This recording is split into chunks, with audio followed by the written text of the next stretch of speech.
Muito boa tarde, você que acompanha o podcast da Alaska. Hoje, um apresentador diferente aqui para você.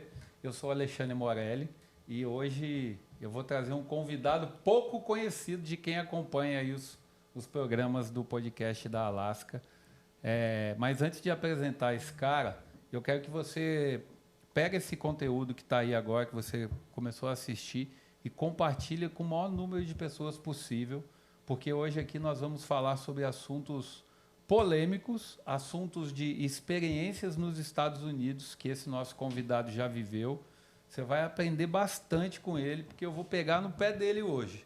Ele não está preparado, a gente não ensaiou nada, a gente estava ali almoçando agora e nós decidimos gravar esse podcast aqui. Eu falei, vamos lá, vamos gravar e eu vou ser o apresentador. Então, não tem ensaio, não tem roteiro, vai ser liberdade total e eu vou apertar ele aqui hoje. Talvez, dona Raquel, você vai descobrir coisas que você não sabia sobre o doutor que nós vamos trazer aqui de convidado, tá bom? Mas eu quero que você pegue esse link e compartilhe com o maior número de pessoas possível. Já se inscreva aí no canal do Alaska aí, do podcast, tá bom? Para você receber os conteúdos novos, ativa as notificações e vamos para cima. Hoje aqui é Eduardo Sem Filtro. Eduardo, ele já se apresentou. É isso, o grande idealizador do Alaska Podcast. É Alaska Podcast? Alaska, Falei certo, né? Alaska Podcast. Alaska Podcast, doutor Eduardo Pereira. E aí, doutor? Aqui onde nós combinamos de vir, né? Nesse exato momento, combinamos há 5 minutos atrás, 5 minutos atrás, sem planejar e vamos embora. E hoje é sem filtro. Pergunta que Posso mandar a bala. Mandar bala. E que eu tiver de ajudar pessoas, conteúdo, que eu tiver que colaborar com a vida de alguém, com o maior prazer. Meu nome é Eduardo Pereira, sou da Alaska Tech Store. Eu sou casado com a Márcia, tenho 3 filhos, Rafael, a Bruna e a Nicole.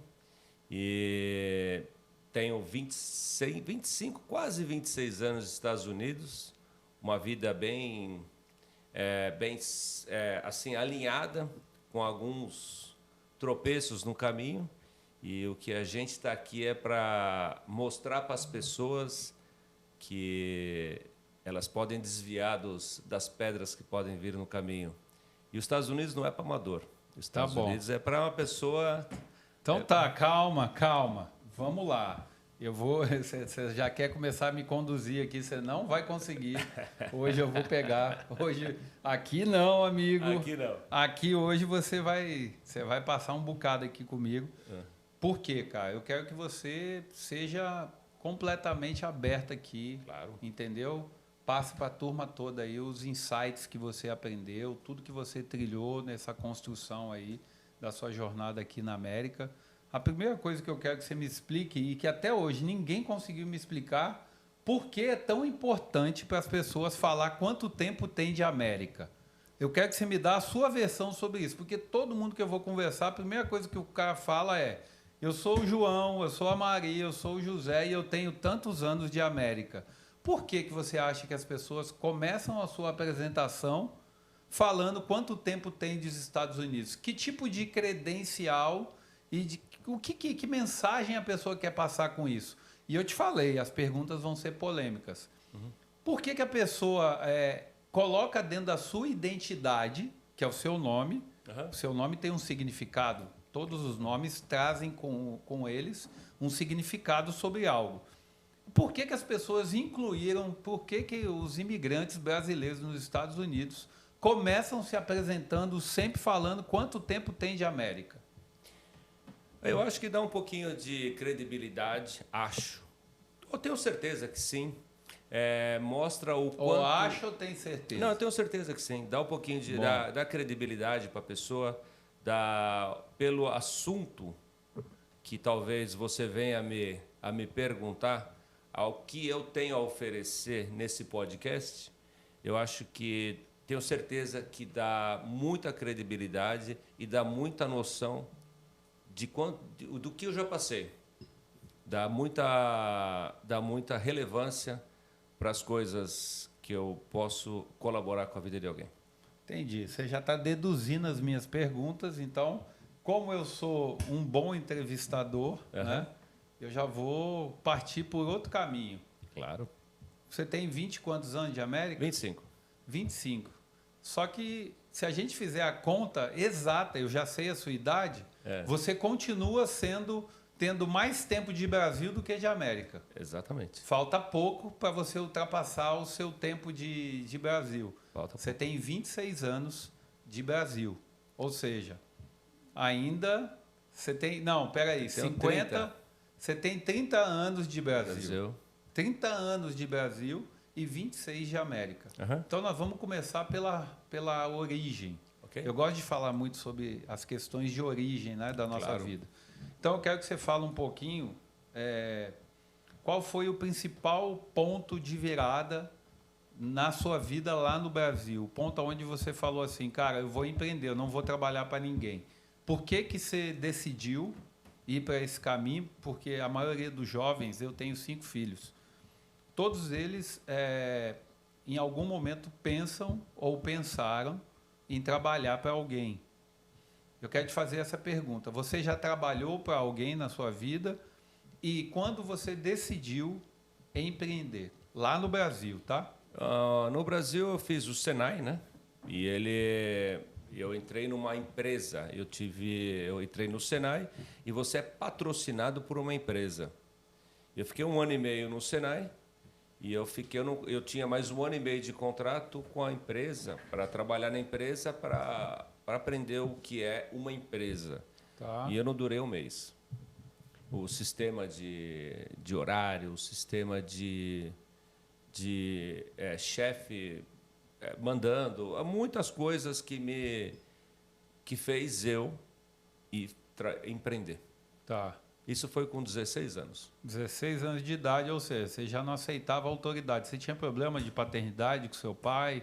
Você achava que seu pai era autoritário demais? Como que foi essa sua fase aí de relacionamento com seu pai? Excelente. Meu pai sempre foi um cara muito do bem, muito compreensivo. E ele que me incentivou pelo que ele via da minha pessoa, ele falava, você não é pessoa, você não tem que ficar preso em companhia nenhuma. Você, como ele falava assim, você é bicho solto. Você é bicho solto.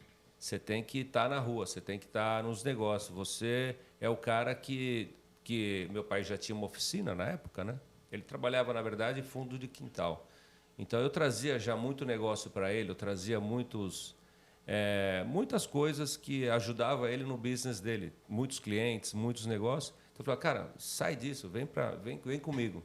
Eu não fui trabalhar com ele, mas eu ajudei bastante ele ele me ajudou a eu não trabalhar para alguém, a eu empreender desde pequeno. 16 anos? 16 anos. E qual foi seu primeiro empreendimento? Foi uma loja de moto, pintura de moto. 16 anos? 16 anos. Você já sabia o business? Você já sabia fazer o serviço ou você aprendeu durante o processo? Então, como eu te falei, meu pai tinha uma oficina de fundo de quintal. Ok. E eu entrei numa sociedade com uma pessoa numa loja de moto, para pintar moto.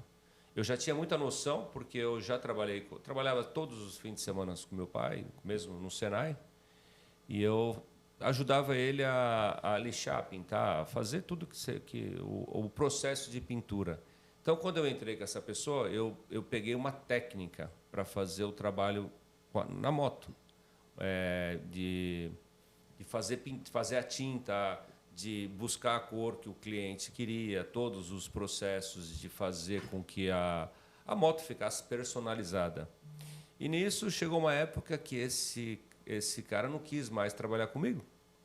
Então, meu pai entrou comigo. Meu pai entrou como meu sócio nessa oficina.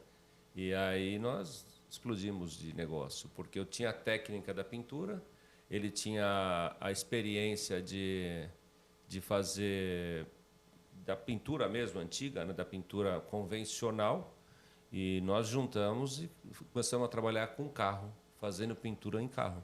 Legal. Mas meu pai sempre me incentivou a trabalhar por minha conta. Legal. E por quanto tempo você ficou nesse business pintura de carro, moto? Como é que foi 5 anos. 5 anos? 5 anos. Eu trabalhei até os meus 21 anos, mas nesse meio do caminho eu montei uma oficina, uma loja de carro. Porque eu fazia tantos negócios, tantos carros, que nós montamos uma loja de carro. E nisso o meu irmão veio comigo. Meu irmão ele entrou na sociedade comigo. Então ficou eu, meu pai e meu irmão. Meu pai cuidava da oficina, eu cuidava da loja e meu irmão trabalhando na empresa, mas meu irmão era meu sócio. Então nós fizemos uma companhia de família. Legal. E foi legal? Quais foram os desafios em empreender em família ali, se relacionar para negócios? Conta um pouco dessa experiência aí. Não tem hora para trabalhar, não tem horário para começar, não tem horário para terminar. Você tem que entregar o serviço toda sexta-feira. Todo mundo quer seu carro, todo mundo quer seu bem no fim de semana. Então você tem que se virar nos 30. E eu sou muito comprometido e nisso eu fiz da minha oficina uma oficina relógio. Quando era a hora, era a hora. Quando era o dia, era o dia. E nós tínhamos um schedule de trabalho para 15 dias. Então a gente pegava somente carro para depois de 15 dias. A gente tinha uma fila de tanto negócio que nós Seu tínhamos. irmão fazia o quê na oficina? Meu irmão não fazia nada. Meu irmão era só o investidor. Ele só pegava o dinheiro. Só pegava o e dinheiro. cobrava o resultado. E cobrava o resultado. Ele cobrava o resultado? Não, meu irmão era tranquilo. Meu irmão, ele era. Meu pai meio que pegou a parte do meu irmão e meu irmão e meu pai se juntaram assim para fazer sociedade comigo, né? Entendi. Então, mas era em família, né? Era tudo legal. Em casa, tudo em casa. E aí dava certo. Deu foi muito, bem assim, bacana. Bem bacana. Nós investimos muito em imóvel. Eu quando entrava dinheiro, eu sempre comprava imóvel. Eu sempre colocava meu irmão nesse negócio. Eu nunca deixei de colocar meu irmão. Meu pai tinha muito orgulho disso, né? Meu pai não queria. Meu pai já tinha a aposentadoria dele. Ele não queria mexer com dinheiro. Então, ele deixava para o meu irmão. Ele sabia que nós estávamos investindo na vida, né? Sim. Então, meu pai ajudou muito. Meu pai sempre colaborou muito. Então, você focou o lucro ali do seu negócio todo em imóveis, lá em São Paulo? Em São Paulo. Focamos em imóveis. Eu foquei até os 30 anos colocando em imóveis. Então, nós tínhamos tudo o que entrava na loja de carro. Eu fazia assim, eu tinha um carro, por exemplo, que eu usava, né, que tinha seguro, que tinha tudo, né? E esse carro era muito bom. Sempre era um carro muito bom, era o melhor carro da loja. E esse carro dava entrada no imóvel, então eu ia pagando tipo 10 vezes, 5 vezes, tá. como funcionava. Então, ano a ano eu comprava um imóvel, 6 em 6 meses a gente comprava o imóvel. Então você virou dono de São Caetano. Nós tivemos muito, nós fizemos um pé de meia muito bom. Que bom, muito bom. Boa. Mas assim, a união, né? A união com meu irmão foi muito bom. Meu irmão ele sempre foi um cara muito do bem. Ele nunca foi um cara ganancioso. Ele sempre foi um cara de muita, de muito sério. Meu irmão tá no Brasil e ele sempre, meu pai sempre, assim, ele uniu a gente, sabe? Legal. Então, e a gente juntos, nós formamos um time assim que nós... E ele tinha o trabalho dele na Volkswagen, eu tinha o meu trabalho, eu cuidava de todas as coisas, mas era como se meu irmão estivesse junto comigo. Ele não precisava ver números. Okay. Os números falavam por si só, sabe? Boa. Os resultados. E essa loja, então... foi assim um sucesso pelo que você está falando, né? Por tudo que você construiu ali de resultado. E com base nesse resultado, qual foi o próximo passo aí do Eduardo aí? Então, o Eduardo, ele chegou um momento que ele chegou no limite dele. Ele chegou no limite que ele queria voar mais alto. Explica um pouquinho disso, de limite. Que tipo de limite? Porque nós temos limites físicos, emocionais, financeiros. De vida, né? Emocional, de vida. Eu estava junto já com a minha esposa atual hoje e ela teve uma proposta para... Eu sempre tive vontade de morar na praia. E justamente nessa época, com 30 anos, ela teve uma proposta para vir para os Estados Unidos, pela empresa que ela trabalhava.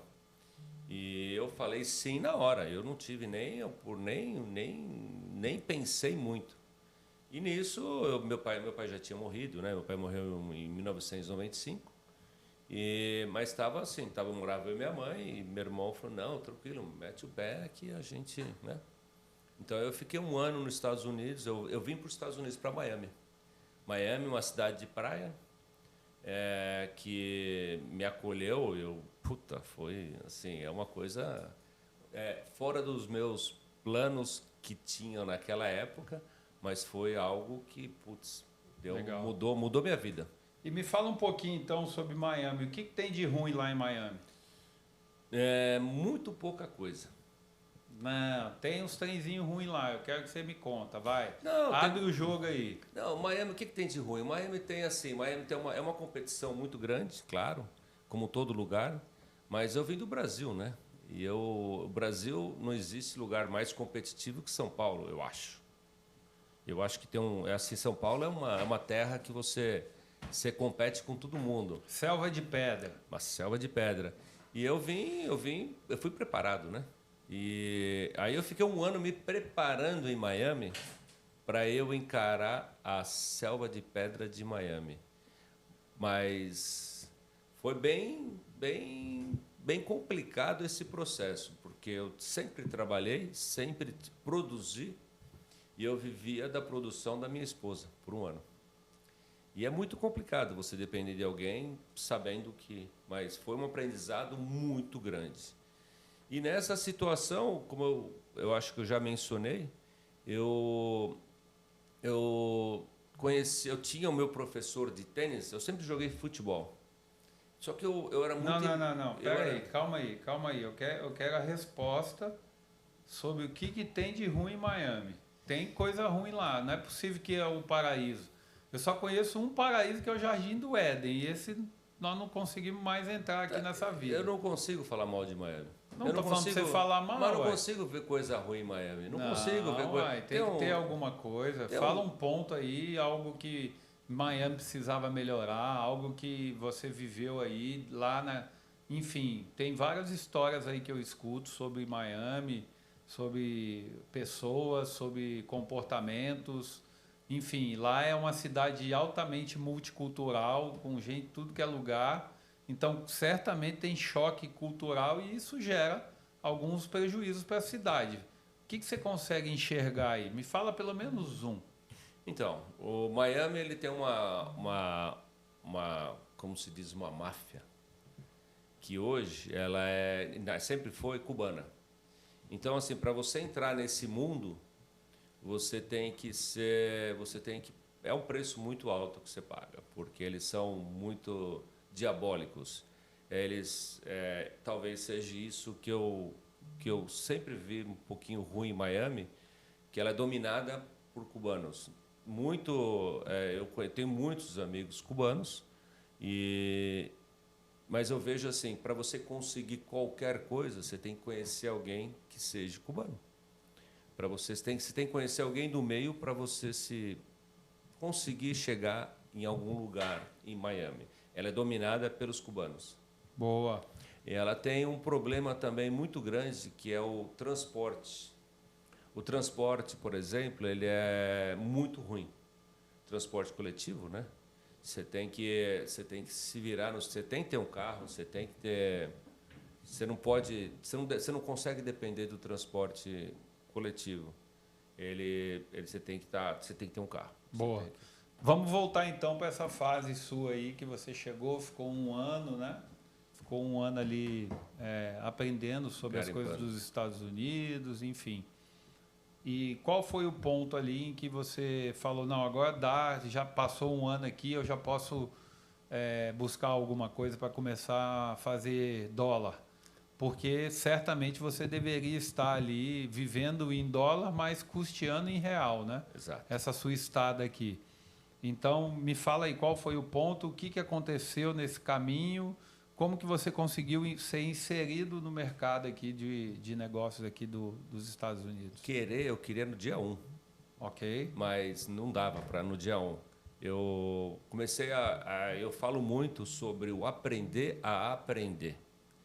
Então eu tive que aprender a ter paciência, aprender a andar, aprender a falar, aprender a caminhar, aprender a olhar mapa, aprender a ver tudo o que fosse Como eu digo, aprender. E eu fiquei, nesse ano, eu fiquei um ano inteiro estudando inglês,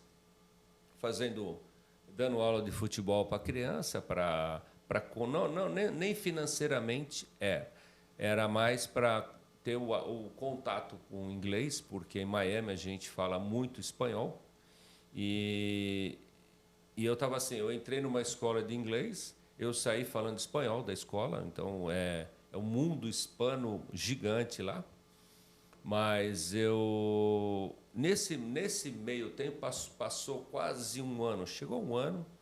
No Brasil, eu jogava tênis com o amigo Marcos, Marcão, muito obrigado. Esse Marcos, ele veio passar uma semana na minha casa, porque ele dava aula para o dono das Casas Bahia. E nisso ele veio junto com o dono, passar uma semana, e o dono foi fazer um trabalho no México, que ele foi fazer uma visita para Ford no México. Eles tinham uma concessionária Ford. E passou a semana, no domingo de manhã eu ia levar ele a Coral Gables, onde ele ia pegar o avião no dia seguinte para o Brasil. E ele falou, o Michel perguntou se vocês não querem sair de barco junto. Vocês vão me levar para lá, vocês não querem sair de barco. E claro que eu fui. E essa foi a minha virada de chave. Essa foi o meu dia que você perguntou, quando que você estava pronto para fazer o primeiro dólar? Foi nesse dia, eu acho que não tem dia, você quer o dia 1. Mas foi nesse dia que eu estava pronto para começar a fazer alguma coisa nos Estados Unidos, para começar a ganhar dinheiro.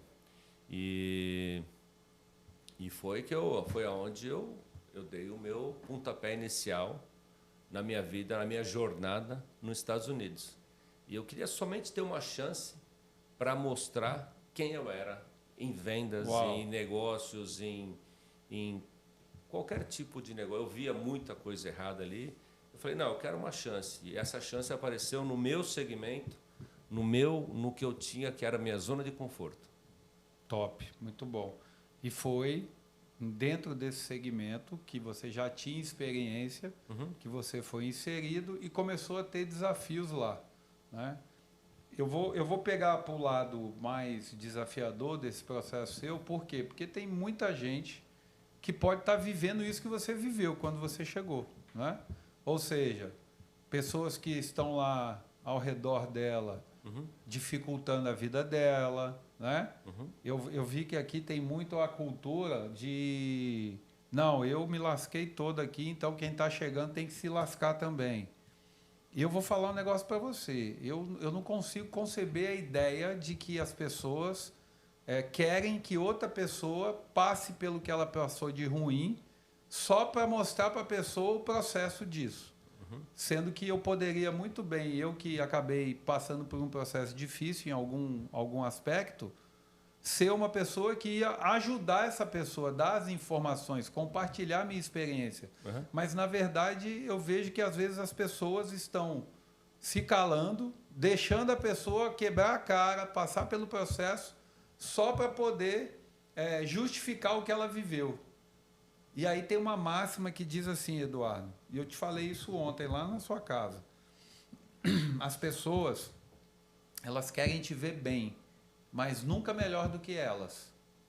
E isso é um tipo de mentalidade que eu chamo de mentalidade de primeiro nível. O que é uma mentalidade de primeiro nível? É quando você tem um nível de consciência sobre algo, mas aquele nível de consciência está muito enraizado no seu próprio umbigo ali, naquilo que você acredita que é bom para você, não no que é bom para todos.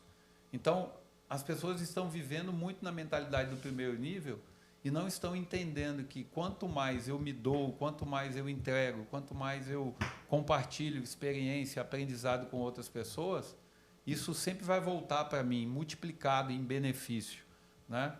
Então, aqui na América, eu escuto muito sobre isso. Não, você chegou... Eu estava, esses dias, numa obra, eu te levei para conhecer lá a obra, e os caras ficaram brincando comigo. Porque eu falei assim, cara, eu não vou ficar carregando um saco de cimento aqui. Eu sou um executivo, cara. E aí eles falam, não, mas você chegou na América agora, bem-vindo, você tem que carregar. Aí eu falei, não, eu não vou carregar, irmão. Por quê? Porque eu não preciso carregar. Alguém já carregou por mim. Uhum. Assim como eu, quando fui trabalhar numa fábrica de bolsa, que eu colava, usava cola de sapateiro para colar bolsa e tudo, eu vivi um processo ali, anos atrás. Assim como eu cheguei no ecossistema, na plataforma internacional do Pablo, a minha primeira missão foi lavar banheiro. Ou seja, eu lavei banheiro, mas você, Eduardo, que hoje anda junto comigo e que está dentro do ecossistema comigo, você não precisa lavar o banheiro. Por quê? Porque eu já lavei por você. Então as pessoas tinham que ter esse tipo de consciência. O processo que ela passou tem que servir para que ela faça com que outras pessoas não precisem passar. Então, se ela entender isso, cara, ela começa a semear na vida das pessoas. E eu vejo que aqui nos Estados Unidos eu escuto muito sobre isso. Não, o cara vai ter que passar, ele vai ter que entender como é bem-vindo e, sabe, aquele jeito sarcástico. Como que foi isso para você chegar nessa loja de veículos aí e viver essa experiência, porque você compartilhou comigo e compartilha com a turma. E como é que foi esse desafio? É muito. Foi assim, foi acho que foi o pior mês da minha vida em trabalho, né? Eu tive que lutar contra tudo e todos. Eram todos contra mim. Eu, o único brasileiro, com o dono brasileiro, mas o dono não estava no operacional. Ele só era dono. Então tinha um CEO, que também era hispano também, e eles eram tudo entre eles. Eu tive que passar um mês, foram 42 dias exatos, 47 dias, foi provando que eu era bom, que eu tinha meu valor. Não vou falar, não posso falar que eu sou bom, o meu valor. E o meu valor foi o resultado depois de 47 dias que eu fiquei 17 dias trabalhando de graça para mostrar que eu sabia fazer, para aprender o sistema, e 30 dias eu mostrei sem ganhar um centavo que eu fui o melhor vendedor da concessionária. Esse foi o resultado. Então eu mostrei tudo isso que eles estavam falando mal de mim, que eles estavam querendo que eu passasse por um processo, alguma coisa, foi mostrando o resultado. Eu fui o melhor vendedor. E daí por diante foram 37 meses, mas eu vou contar um pouquinho sobre o que foi ser o melhor vendedor. Me abriu um monte de porta. Me abriu tantas portas que eles mandaram embora o gerente de carros usados, que me boicotava para tudo. Eles mandaram no mesmo dia que eu fui, eles mandaram o gerente de carros usados embora. Não que eu queria, não fiz nada para isso, mas eles viram que o cara estava errado. Então foi o resultado. E nisso eu passei a ensinar pessoas em como vender carro. E aí a concessionária decolou. Ela começou a vender muitos carros. O meu processo que eu fazia, como você mesmo mencionou, eu não queria só eu vender. Eu ensinava a todos como eu fazia. Eu fazia cupom, eu pegava o database da empresa, que era um monte de papel assim, não tinha computador que tinha o database, né? Então eu pegava todos, eu ia um por um, planilhando ali, e chamando todo mundo e mandando um gift card, né? Que era um cartão com desconto, e no aniversário da pessoa. E no dia do aniversário, eu ligava dando os parabéns para a pessoa, sem conhecer, sem nada. E chegava o cartão na casa da pessoa e chegava junto com uma chamada minha. E nisso me fez crescer muito, a concessionária aderiu isso. Nós montamos um BDC na época, que é Business Development Center, que era um sistema de chamada pela internet. Legal. Nós montamos um BDC, que eu dirigia o BDC, como fazia o BDC para atender aos vendedores, né? Todos os vendedores pegavam o lead já no BDC. Então, assim, foi um negócio muito legal. Eu ensinei muita gente a desenvolver o trabalho na Ford, porque era muito arcaico. Era muito arcaico, nós fizemos do limão uma limonada. Boa, muito bom. Grande aprendizado nisso aí, né? Depois disso, você saiu quando dessa companhia? Então, em 2004, eu comprei a minha companhia, que é a Alaska até hoje, é a Alaska Tech Store até hoje. Só que eu fiquei um ano trabalhando ainda na Alaska e na minha empresa. Na Alaska e na Ford. Ok. Por quê? Porque eu tinha uma conta, eu tinha uma dívida para pagar. Eu comprei a Alaska e não consegui comprar ela à vista. Eu dei uma época, uma entrada, e eu assumi algumas prestações. E disso eu fiquei um ano pagando a prestação e eu fiquei mantendo a minha vida trabalhando na Ford. Com o dinheiro que eu ganhava na Ford, eu pagava a Alaska. Legal. E a Alaska foi crescendo natural mesmo, né? Tá, isso em 2004. 2004. Uau. Então você já tem essa companhia há 21 anos. Há 21 anos. Há 21 anos. Que jornada, hein? Muito. Foi algo assim, foi algo... Você nunca quebrou, mano? Nunca. Nunca quebrou uma quebrei. empresa? Nunca. Uau. Nunca quebrei. E eu nunca vou quebrar. Por quê? Porque eu sou guerreiro. Mas eu falo com propriedade, eu nunca vou quebrar. Como se diz, é ser arrogante? Não, é realista. Eu já passei por muita coisa e não quebrei. Eu sempre falo e repito, monta uma base na sua vida.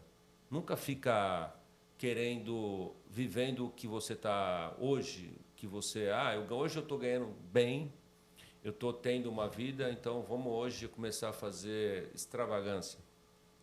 Eu fui muito comedido na minha época de jovem. Eu tive um filho muito cedo, com 20 anos eu tive um filho.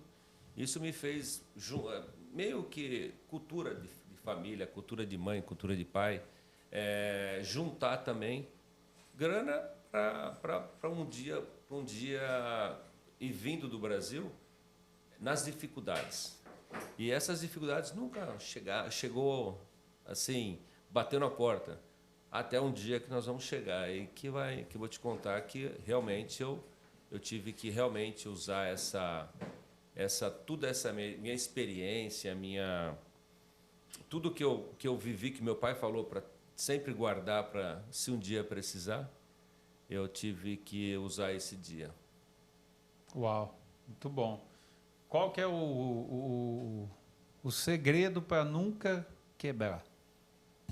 Se você tivesse que dar um segredo aí para a turma, aí olha para a câmera lá e fala para a turma, qual é o segredo? Você ter pessoas competentes trabalhando com você. Você tem que estar... quando você focar num business, que você tiver certeza que aquele business é o business que vai te levar a algum lugar, foca nele e vai. Vão aparecer, nesse business que você focou e ganhou dinheiro, vão aparecer todos os dias propostas de pessoas querendo te fazer com que você fique milionário, são propostas que talvez você já escutou muitas. E não, foca no business, e tudo que for ao redor do business que tiver a ver com business, aí você entra. Tudo que tiver a ver com business. Não entra em nada que não tenha a ver com business. Tem que estar tudo conectado. Tem que estar tudo conectado. Você não pode ter hoje trabalhar com automóvel se vem alguém te vender para você montar uma loja de perfume. Tá, beleza. Você falou um negócio interessante. Entretanto, e óbvio que eu não vou questionar a sua experiência e o que você viveu. Entretanto, existe um conceito de você nunca colocar todos os ovos no mesmo cesto. Correto. Então, se eu vou ficar focado apenas num business e vou só entrar em negócios que estão dentro desse ecossistema de segmento, eu não estaria correndo o risco de quebrar, porque eu vou estar... Se aquele mercado específico entrar numa crise financeira, enfim, num país, enfim, dentro daquilo que eu estou envolvido, a tendência de eu quebrar é muito forte. Qual é a saída para isso? Então, vamos lá. Você tem que diversificar em lugares. Se você vende um produto, você não pode focar num país. O erro de muitos brasileiros é focar no Brasil. Então, esse meu business, eu foquei ele em todos os países da Sul-América, ilhas do Caribe. Nós chegamos a vender à Europa, à Espanha. Então a gente diversificou. Então você diversificou a geografia. A geografia. Não o segmento de O negócio. business que eu tinha, ele era um business que todo mundo queria o produto. Então eu diversifiquei a geografia. E nessa geografia você começa a ver aonde tem uma dor. Eu tive sempre uma dor para eu fazer o segmento de câmbio. Ok. Então o segmento de transporte, de logística. Então nesse segmento que eu tenho hoje, que é a Alaska Tech Store Eletrônicos e coisas, nós montamos a Envios BR hoje. Montamos uma empresa de logística. Então, quando chegava a mercadoria pela minha empresa, eu sempre dependia de uma pessoa para fazer o câmbio do dinheiro, que esse dinheiro ia ou mesmo para a Sul-América, que eles me pagavam realmente em transferência, ou eles me pagavam em dinheiro do país, que é o Brasil. Então, nós montamos uma empresa legalizada nos Estados Unidos de envios de dinheiro, de money transfer. Então, nós fazemos todo esse processo no nosso ecossistema, onde uma pessoa somente responde tem as três respostas. Uau. Ok, beleza. Você me justificou muito bem, diversificou a geografia. Uhum. É interessante isso. Mas vamos lá. A maioria das pessoas, os imigrantes brasileiros, não tem essa possibilidade, certo? O cara, às vezes, não tem condição de diversificar a geografia. Vamos lá. Posso dar um exemplo? 90% do mercado de negócios de brasileiro gira em torno do ecossistema de construção. Exato, eu ia chegar aí. Beleza? Uhum. Para esse cara que está aqui na América, como que você vai falar para ele diversificar a geografia? Então, vamos lá. Um cara que trabalha na construção, ele pega duro, ganha uma grana, ele faz um bom dinheiro. Ok. Só que se ele vê só dinheiro, ele vai focar somente no trabalho. Se ele perder um trabalho, se ele tiver qualquer dor, ele não puder trabalhar, ele não consegue pagar as contas. Então vamos lá. No ramo de construção, será que esse cara ele não pode diversificar, por exemplo, em construção, em telhado, em vender equipamento solar? Ele pode trabalhar equipamentos de... Toda construção precisa de equipamentos, né? Equipamentos pesados, equipamentos leves. Será que ele não pode ter uma empresa que fornece esses equipamentos? Como ele conhece muita gente, ele não pode alugar esses equipamentos para outras pessoas? Já está diversificando. Ok. Ele não pode ir na China, em vez de ele comprar prego, que usa-se muito aqui, ele não pode comprar prego e trazer da China para o trabalho dele e para revender. Já está diversificando. Ele foi até, ou se ele não puder sair, talvez, ele pode contatar uma pessoa, uma empresa. E aonde ele vai encontrar tudo isso? Eu acho que numa mentoria, né, Lê? Eu acho que uma mentoria para uma pessoa, a pessoa falta muito quando ela ganha dinheiro na construção, o que eu vejo muito, não estou colocando o dedo em ninguém. As pessoas, elas só têm dinheiro. Elas não tentam sair daquele primeiro nível. Então, acho que ela tem que sair daquele nível, do primeiro nível, e para o segundo, ou terceiro, ou quarto. Ou seja, não sei quantos níveis está na sua cabeça, você atingiu, mas as pessoas têm que subir de nível para elas entender que existe um mar. Passou aquela tempestade ali, vai vir uma bonança. Então ela tem que entender que ali para frente ali existe um mar de coisas, um céu de negócios no segmento dela mesma. Legal, muito bom. Bom, vamos lá agora. Você estava lá em 2004, enfim, entrou na empresa, saiu ali, montou a Alaska e dentro da história da Alaska ali, qual foi o momento mais difícil que você passou? Foi quando, em 2012, eu me separei da minha esposa, nós tivemos um problema. Uhum. E que problema foi esse? Foi um problema conjugal. Uhum. Que problema conjugal foi esse? Traição. Foi traição, foi um problema muito sério na nossa relação. E eu saí de casa. Eu saí de casa. Quando eu saí de casa, a arrogância minha e a arrogância dela fez com que ela falasse um dia para mim assim: você pode ficar um ano sem fazer nada que eu te banco. É mesmo? Então eu falei, tá bom. Então eu fui para outros business, eu entrei em outros negócios, eu entrei Mas separado? Você estava Então, separado dela? nós nos separamos por 3 meses. Tá. Só que nesses 3 meses, na minha intensidade, na minha colocação que eu estava, aparecem de tudo. Como eu acabei de falar, aparecem muitas oportunidades.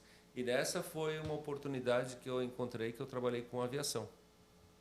Eu fui convidado para montar uma empresa de aviação. Isso foi muito boa, mas era algo que não me dava paixão. Eu vendia um avião a cada mês, eu fazia uma venda. Eu sempre fui acostumado a trabalhar com algo muito rápido, compra e vende, compra e vende, compra e vende, ágil.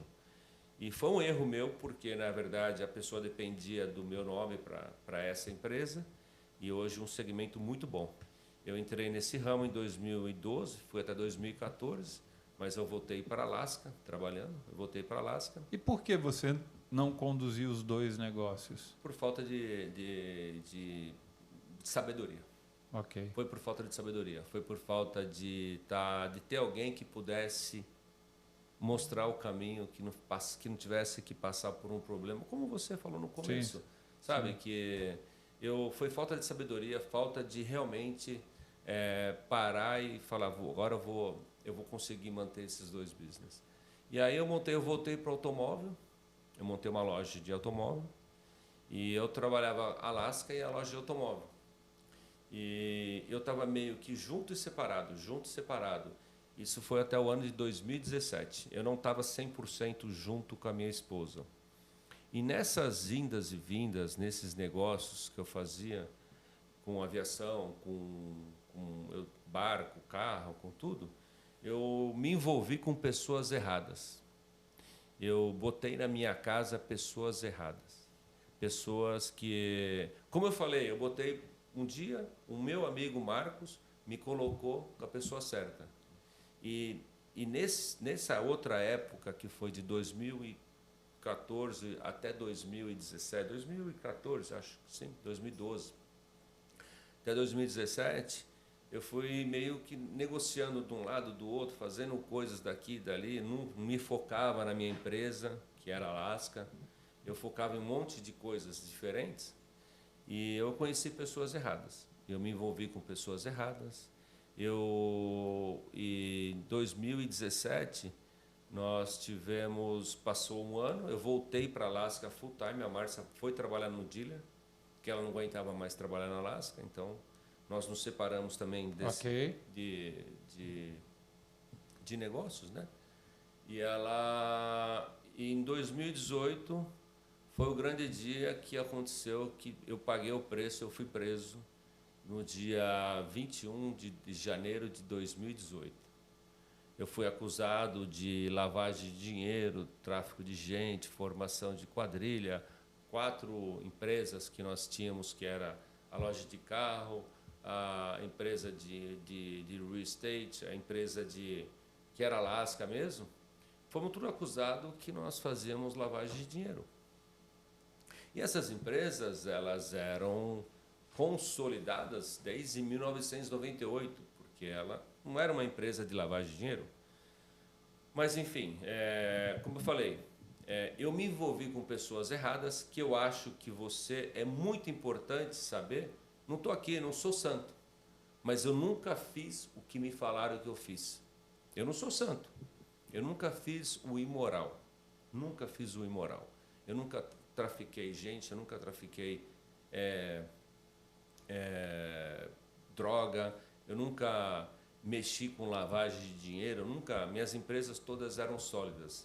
Porém, a gente não era o santo que o sistema aqui, ele vale para todo mundo, ele vale para quem tem dinheiro, para quem não tem dinheiro, ele vale. E ele é justo, ao mesmo tempo injusto. Então eu tive que passar um ano provando a minha inocência. Ok. Provando com documentos, provando com papéis, provando com coisas que eu não tinha feito aquilo. Mas tinham chamadas de telefone de pessoas erradas, pessoas que não deveriam estar me chamando. Eu tinha mensagem de pessoas que não deveria estar no meu telefone. Eu não deveria nem me envolver com essas pessoas. Por isso que eu falo muito. Não se envolve. Você vê que a pessoa é errada, sai fora. Sai fora. Não queira olhar dinheiro. E eu estava numa época vamos te colocar, de retomada da minha vida. Então eu estava olhando só dinheiro. Então eu fazia negócio com pessoas erradas.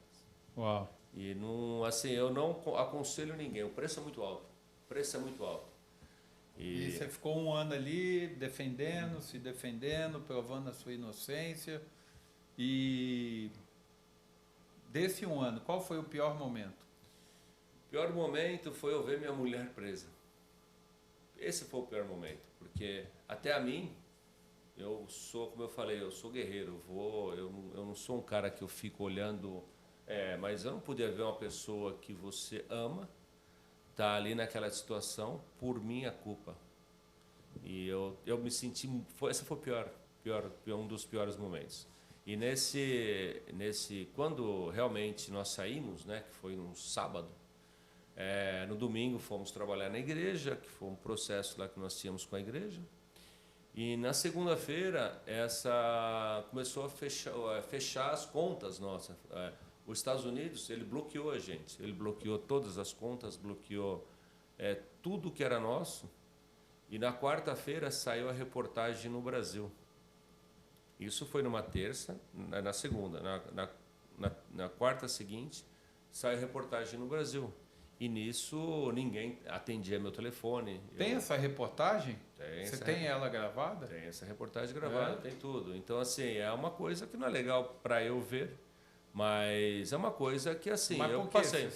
Por que você não sente bem vendo? Ainda não consigo, ainda não tenho a maturidade para eu me sentir confortável. O que você sente? Eu sinto muita angústia.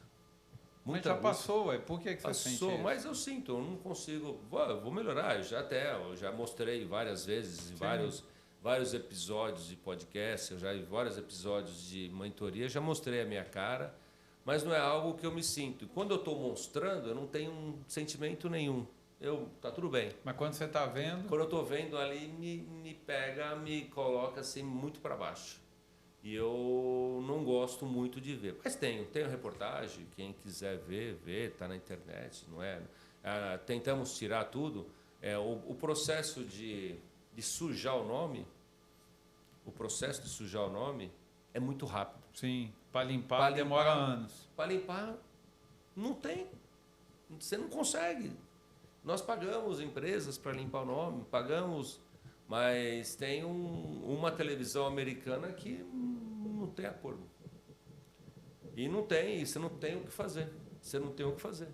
Tá lá, se não é para tirar, tá lá, eu não posso fazer nada. Mas aquilo lá não representa quem eu sou. Uau. Aquilo foi uma fase da minha vida que me fez aprender a eu ter caminhos diferentes do que eu estava naquela época. E existe uma coisa que a gente aprende, bonito, mas se aprende namoro na dor. E para mim foi uma puta dor. Eu senti aquilo assim muito, porque eu vivi uma vida de trabalhador, eu vivi uma vida de luta, de conquista, de auge, de coisas lindas, coisas bonitas, e você está preso com um monte de gente que você fala, o cara roubou $20, o cara traficou droga, o cara fez isso, o cara prostituição. Se eu via cada coisa ali, eu falei, cara, não pertenço a esse mundo. Então me fez me fez chegar no fundo do poço, mas não quebrei. Boa. Quais são hoje as características que você observa de uma pessoa para se relacionar com ela depois dessa experiência? Para fazer negócios, para estar junto, para compartilhar uma amizade. O que você observa hoje nas pessoas para que você não se envolva novamente com as pessoas erradas em ambientes errados, que a tendência, obviamente, é dar ruim. Então, hoje você é uma pessoa mais seletiva, você observa. O que você observa? Fala um pouquinho dessa experiência e do aprendizado que você tirou em relação a com quem você anda. Então, primeiro ambiente. Primeiro, um ambiente. Você vai num ambiente que você vê um ambiente bom, a chance de você encontrar uma pessoa boa é maior.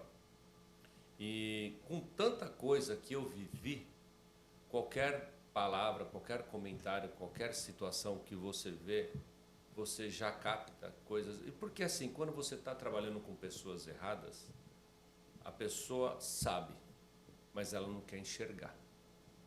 Ela sabe que ela está mexendo com pessoas erradas, com coisas erradas, mas ela não quer pensar nisso, ela quer só ver o resultado. Então, assim, antes de você ver o resultado, porque o resultado pode ser diabólico, o resultado pode ser horrível. Então, assim, não se envolva com pessoas. Como ver? Atitudes, né? Eu acho que a atitude das pessoas, você vê uma pessoa que ela tem estrutura familiar, uma pessoa que ela tem um segmento, que ela anda com pessoas boas, ela anda com palavras boas, com atitudes, com direcionamento a Deus. Eu acho que isso tudo ajuda, né? Não mostra que a pessoa é pura ou foi, mas ela mostra que ela está num caminho melhor. E é isso, todo mundo merece a segunda chance, como eu tive a segunda chance. Eu não vou desperdiçar. Boa, muito bom, parabéns, irmão. Quando eu soube da sua história assim, eu não passei por isso, né? Uhum. Acredito que não vai passar. Embora eu tive uma experiência na minha juventude, né, por conta de drogas e tal, de ir na delegacia e tal, mas não fiquei preso, não vivi isso. Mas mesmo assim foi ruim, né? Eu trazendo a memória aqui, foi um episódio ruim. Mas não foi do nível que você viveu, de exposição, né? Enfim, todo mundo vendo o que aconteceu e cada um tirando suas próprias conclusões, né? E você ter permanecido nos Estados Unidos depois disso, estar o tempo todo agora se posicionando e tal, isso é digno de louvor, né? Então, parabéns por isso. Só que dentro desse cenário, para a gente caminhar para o final aí, que nós temos um compromisso agora, já está quase na hora. Para a gente caminhar para o final, como que você hoje atribui essa sua volta por cima? A que você atribui a sua volta por cima? E como que você trabalha a sua mente hoje para deixar isso no passado e olhar para frente, focar nos seus objetivos, focar na sua família? Como que é para você o dia a dia? Vamos lá, eu vou chegar aí. Só um ponto que você comentou eu nunca mudei o nome da empresa. Uau. Desde o dia que eu poderia ter fechado, eu abri a loja, aonde fecharam minha loja. Eles confiscaram toda a minha mercadoria da loja, me devolveram, confiscaram meus documentos, devolveram, confiscaram meu dinheiro de casa, me devolveram, as coisas, computador da minha esposa devolveram, das minhas filhas devolveram tudo. E eu nunca mudei o nome. Do dia 1 que eu saí, na segunda-feira, eu já abri a loja. Eu já abri a loja com a minha cara, não importa o que falavam, o que deixavam falar, eu abri. Eu mostrei a cara, eu mostrei coragem, eu fui para cima, eu não fiz aquilo. Eu sabia que eu não tinha feito aquilo.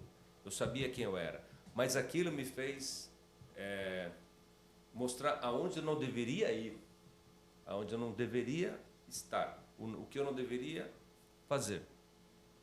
Então, assim, se você olhar, esse problema, hoje eu tiro frutos dele, porque ele me juntou com a minha esposa, ele me fez uma pessoa melhor, ele me uniu com a minha esposa. Então, assim, nós não podíamos sair de casa por um ano. Então, nós tínhamos que estar juntos ali por um ano, Uau. na alegria, juntos mesmo, em processos, em situações, em tudo que tinha que estar junto mesmo. Então, ele nos uniu mesmo de verdade e foi muito bom para essa união. Voltando ao que você, para nós finalizar. Como que você pensa? Qual o seu Como sua mente funciona todos os dias depois dessa história? Então, é o que eu falei. Eu não sou aquilo e eu não quero aquilo para mim e nem para ninguém. Então, hoje, se alguém tiver alguma pergunta, se alguém tiver alguma... eu sei porque eu vivi isso. Eu sei o que é estar preso. Eu sei o que é perder a família. Eu sei o que é perder a dignidade. Então, assim, quem precisar hoje de qualquer orientação para que não passe pelo que eu passei, portas abertas, meu telefone, Alaska Tech Store, Alaska Podcast, pode buscar. Como eu faço do limão uma limonada. Então, hoje, eu falo para todo mundo aberto pelo que eu passei e porque eu não quero estar lá de novo. Então, eu procuro caminhar com amizades diferentes, com pessoas diferentes, em caminhos diferentes, em ambientes diferentes. E quando eu vejo qualquer coisa que eu vejo, posso errar, mas quando eu vejo qualquer coisa que uma pulga atrás da orelha, eu viro as costas e vou embora. E não importa. Então, mais uma coisa também, um fruto que me fez também muito bom, foi selecionar quem era amigo e quem não era. Então, assim, ele fez uma limpeza nas minhas amizades. Legal. Ele fez na verdade, não coloquei, ele selecionou os meus amigos. Muitos amigos chegaram em casa e falaram: Du, eu confio em você, e se acontecer qualquer coisa com você, as suas filhas são a extensão da minha família. Você não precisa se preocupar com suas filhas, que elas vão ter a faculdade e a vida que elas merecem pelo resto da vida. Isso é o Anderson. Tá? O Anderson, meu amigo, ele falou isso para mim. E assim, cara, eu tive um problema com o Anderson numa situação de um banco e me marcou muito. Mas quando ele falou isso, cara, ele apagou qualquer coisa assim. E ele, quando eu não podia viajar, no summer das minhas filhas, ele pegou elas, ele e a esposa, né, a Vanessa, né? Pegaram elas, levaram para a Califórnia, levaram para viajar, para sair porque nós não podíamos sair mesmo, não podia ir até a esquina. Então, assim, hoje eu agradeço a Deus por eles serem nossos compadres, nossa família aqui nos Estados Unidos, e porque eles abraçaram nossa causa, sabe? Eles nunca nos abandonaram. E muitas pessoas também nunca nos abandonou, mas muitas pessoas abandonaram e tá graças a Deus. E tá tudo bem. E tá tudo bem. E graças a Deus que foi embora, né? Porque mostrou que não... Exatamente, e tá tudo bem. O interesse era outro, né? Exatamente. Muito bom, cara. Grandes aprendizados. Parabéns aí pela jornada, né? Eu sempre falo, né, com você que, para mim, você realmente é um guerreiro, né? Obrigado. E não é qualquer pessoa que passa por isso e dá a volta por cima. Né? Então, você tem uma força interior muito grande. Agora, a última pergunta. Quem é Deus para você? É o Todo-Poderoso, o Pai de todos, o cara que me fez ressurgir das cinzas. Com a força dele, só não vê quem não quer. Eu acho que todo mundo tem Deus, mas quando você segue os princípios de Deus, você segue o caminho de Deus, você segue o que Deus coloca para a gente, você prospera. Boa. Para mim é Deus isso. Então fechou, meu irmão. Manda a mensagem para a turma aí, final, né? Aquilo que tiver no seu coração aí para essa turma que está na América, né? Eu tenho 8 meses que eu estou aqui. Obviamente eu já vim um pouco mais velho, né? Então eu sei que é desafiador a América, mas não só a mim, mas todas as pessoas que estão chegando, as pessoas que já estão aqui há muito tempo. Não é todo mundo que consegue chegar onde você está, não é todo mundo que consegue superar adversidades como você conseguiu. Então, deixa aí o seu recado para a turma aí, recado final desse nosso segundo encontro aí. Vai ter mais, né? Sempre. Nós vamos sempre fazer uns negócios de última hora, não vai ser combinado, não. Nada de combinar. Para pegar de surpresa. Bate bola. Planejamento é só nos negócios. Bate-papo tem que ser de bate-pronto. De bate-pronto. Vamos lá. Muito cuidado com quem você anda, muito cuidado com tudo ao seu redor. Fica de olho. Assim, você está vendo que a pessoa... todo mundo sabe aonde está pisando. Ninguém é cego, ninguém é assim, bobo, mas tenta acreditar que uma pessoa ela te coloca para cima ou ela te põe para baixo. Eu sempre falo sobre balão e âncora, né? Então, muitas pessoas podem te levar para o fundo e muitas pessoas podem te levar para cima. Então, o ambiente, tem tantos lugares bons, tem cursos, tem mentorias. Pega uma pessoa para mentorar, pega uma pessoa para te ajudar a caminhar numa vida mais suave. Você não precisa passar o que eu passei para você ser guerreiro, para você ser forte, para você ser bravo, para você ter o que eu tenho. Então, assim, se você quer alguma orientação, alguma coisa que eu possa colaborar na sua vida, me chama no... Vocês vão ter o meu contato aqui embaixo, aqui no nosso @ e tamo junto. Obrigado. Boa, muito bom. Tivemos hoje aqui no Alasca Podcast Eduardo Pereira, guerreiro, com uma história sensacional, uma reviravolta mesmo. Não é todo mundo que dá a volta por cima dos Estados Unidos assim. No próximo episódio, ou na vez que a gente voltar a conversar, eu quero que você me explique como você não foi deportado, amigo. Esse é um negócio que eu quero saber, como é que você não foi deportado depois disso tudo. Então, você que está aí acompanhando, muito obrigado pelo seu tempo, por você assistir esse episódio aqui do Alasca Podcast, que é o Eduardo que apresenta, viu? Hoje eu estou aqui só passando de passagem. Uma honra poder contribuir com o seu programa aí.